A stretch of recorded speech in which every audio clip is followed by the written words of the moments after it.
So I think we've learned a lot of lessons, and looking at today's training specifically, I would say what we still see is the importance of maneuver. We still see the important, excuse me, the importance of our armored formations, and that's part of the training here, so that we can employ those systems properly.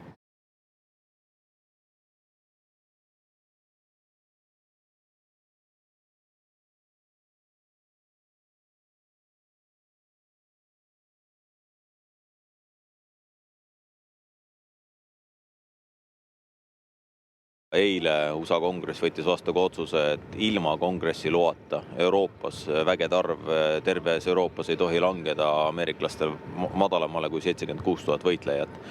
See on väga selge tugev sõnum. Samamoodi kinnitati ära Balti julgeolekuabi, mis on Balti riikide peale siis järgmisel aastal $175 miljonit.